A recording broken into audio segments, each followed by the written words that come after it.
ఇక్కడ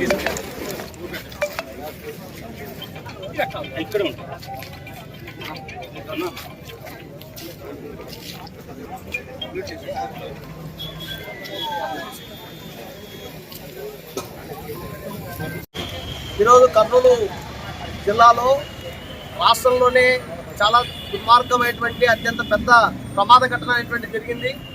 దీనికి కేంద్ర ప్రభుత్వం రాష్ట్ర ప్రభుత్వం బాధ్యత తీసుకోవాలని చెప్పేసి మేము కోరుతా ఉన్నాం. ఎందుకంటే మార్గాలన్నింటినీ ప్రైవేట్ పరం చేస్తూ ఉంది. ప్రయాణికులకు సరిపడేటువంటి ప్రభుత్వ ఆధ్వర్యంలో ఏర్పాటు చేసినటువంటి బస్సులు ఏర్పాటు చేయట్లేదు. ఈ క్రమంలోనే ప్రైవేట్ బస్సులు అనేటువంటివి చాలా పెరిగిపోతూ ఉన్నాయి.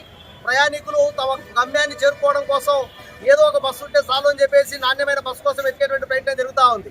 అయితే ఈ క్రమంలోనే చాలా ప్రైవేట్ బస్సులు నాణ్యత లేకపోయినా, పర్మిట్ లేకపోయినా దాన్ని సంపూర్ణంగా పరిశీలన చేయకోకుండానే వదిలిపెట్టడం ద్వారా చాలా చోట్ల ప్రమాదాలకు కారణమవుతా ఉన్నాయి. ఈరోజు జరిగినటువంటి ఘటన అట్లే బస్సును ముందు తీసుకోవడంతో బస్సు కింద దూరి నిప్పు రాజేసుకొని మొత్తం మంట పైకెక్కడంతో ప్రయాణికులంతా చాలా దుర్మార్గంగా ప్రమాదంలోకి నెట్టేసినటువంటి పరిస్థితి ఉంది. అందుకోసం మేము కోరుతున్నది ఏమంటే రాష్ట్ర ప్రభుత్వం కానీ కేంద్ర ప్రభుత్వం కానీ తూతూ మంత్రంగా ఏదో 2 లక్షలు ఇచ్చాం 3 లక్షలు ఇచ్చినామనేటువంటిది కాదు.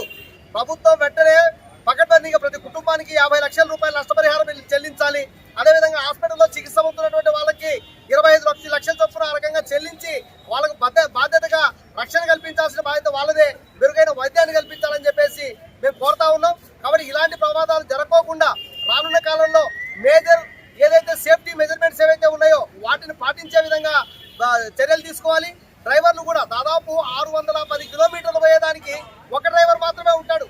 ఎనక్కునేటువంటిది క్లీనర్ పెట్టుకున్నా కూడా ఆయనే డ్రైవర్ అని చెప్పేటువంటి ప్రైవేట్ బస్సులు వాళ్ళు జనరల్ గా చెప్పేటువంటి ప్రయత్నం జరుగుతూ ఉంది. కనీసం 2 డ్రైవర్లు ఉండాలి.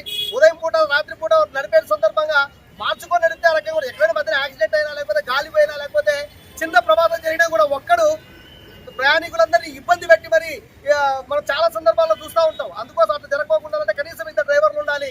సేఫ్టీ మెజర్మెంట్స్ ఉన్నాయా లేదా చూసుకోవాలి. అదేవిధంగా రెగ్యులర్ చెకప్ ఉండాలి.